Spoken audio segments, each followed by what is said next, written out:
Brooklyn. Ruth, I want to begin by going past Brooklyn. Maybe some of the students will want to go back to your childhood with a question, but I want to start with the early 1930s, and you're finding yourself in Germany. You got your PhD there, and you began to notice the rise of fascism, and you had a reaction to it. Can you take us back to that and tell us a little bit about what you began to sense and feel about what the fascists would become? What kind of premonition did you have? What did you think you could do about it, if anything, and so forth? Well, I got this fellowship given by the Institute of International Education to go to Germany because I loved Beethoven and Bach and Goethe and Schiller. And so I applied for a fellowship, and I got it. And of course, my mother was slightly hysterical. And she said, Hitler could come down from wherever he was talking and shoot you. And I said, Mom, he won't shoot me. I'll wear an American flag in my lapel. I'll carry my passport in my bra. And my mother never missed a trick. My mother said, and Hitler can't shoot to a passport? And my father, who never lost faith in me, said, do you really have to go? And I said, Pop, you knew when it was time for you to leave Odessa, Russia, at 16. Your father, that was my grandfather, whom I adored, as I did my father. My father was, as I said, 16, and his father said, you must go immediately to America because the Russians will pick you up, put you in the army, and we'll never see you for the rest of our lives. So I said, you knew it was time for you to go to America. I know it's time for me to go to Germany. I have to find out what it is about this madman that has captured this country. So with all their pleading, offering me money, I think the whole fellowship was about $2,000, which included your fare, your tuition, everything. And I knew I was breaking their hearts, especially my mother's, but I felt that I really had to find out. So my mother and father came, took me to the ship, and my mother sat as if she were at a funeral because she was sure she'd never see me again. And I waved goodbye to them when they got off the ship, and I made a slow journey to Germany by going to Paris and London to Shakespeare's house. I was going to see the whole world. And then I got to Cologne because they said to me, look, you went to NYU, a big college. You went to Wisconsin, a big college.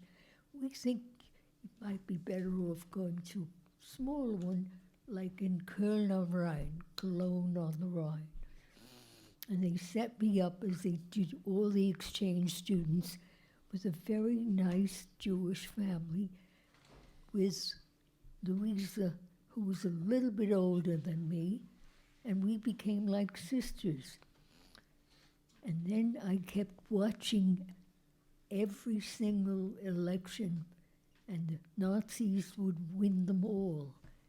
And I kept asking, how is it that they could take a country that had become so democratic under the Weimar Republic, and how did they convince the bankers, this Nazi leader, that everything that the Nazi party was doing was going to help bankers?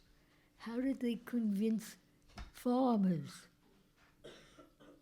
Their whole philosophy about farmers was Jews would come in and kill all your cattle. And every election, they had enough knowledge and I don't know what else they had, but little by little, they were capturing that once wonderful democracy that was the new Germany. And I went to all those elections and got sicker and sicker, because one night I announced at dinner to the Hertz family, Papa Hertz and Mama Hertz, I called them, that Hitler was speaking across the Rhine, and I was going, and Papa Hertz, like my mother, became slightly hysterical. "You're a naive American girl." I was 19, and I might have looked like 13. He said, "They could kill you. Why do you have to go and do this? You're doing enough crazy things, like going to elections, things like that." I said, "Papa Hertz, I'm going." And of course, he couldn't stop me any more than my folks could stop me. So I get to this huge, they called it a Messehalle, it was a fairground. And I did not wear American flag, but I did take my passport. But I pretended I was a Kölner girl. And I went to the part that was cordoned off for tourists and for citizens.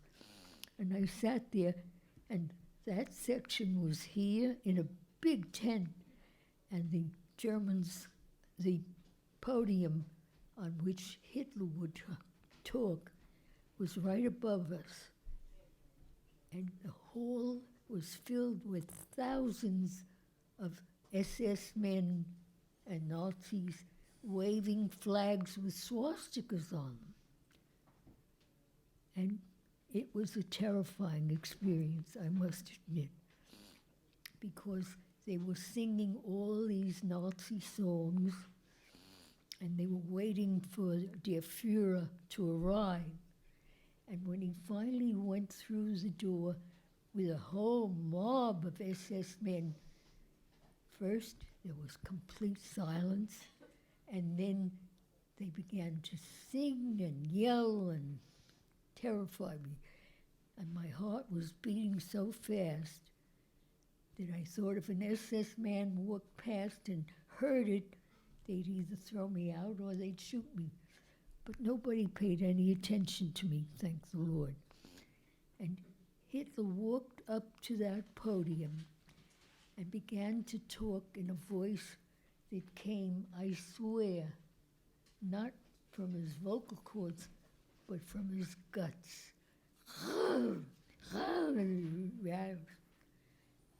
And every other phrase was Verecke Juden, Verecke Jud, Verecke Israel, Palestine then. And I kept hearing that voice. In the movie, we translated it death to Israel, death to Jews. But it's a much dirtier word in German. Verecke is a four-letter word that begins with S and ends with T. And in this hall with all these beautiful young women, I think they'll know what the word is. Ruth, may I ask you, when you began to understand fascism and Hitlerism and started to tell your American family and friends about it, what was their response? And if they didn't quite get persuaded of the danger, what did you do to try to persuade them that this was very real? Did you have, how did you communicate with them? I even had to persuade the family I was living with. Really? Mm-hmm. They said, he's a clown. He looks like Charlie Chaplin. What are you worried? In a year he'll be finished. So in general, Ruth, the American Jews were very responsive to the extent that they understood that the genocide was beginning to happen later. But overall Americans, we don't have I'm thinking of David Wyman's book, The Abandonment of the Jews, which, by the way, has a wonderful whole chapter on the Fort Ontario Oswego stuff that you were involved in. Wyman's book is called The Abandonment of the Jews. That's an extreme statement, but he's referring to the Americans' non-response. I wonder what your feeling is or your experience is about the relative non-response of America to the Holocaust. I kept telling him, you're wrong. He's going to capture this entire country. And the Jews are going to feel it because I heard him say it. Ve'eke Juden, every third or fourth word. But nobody believed it.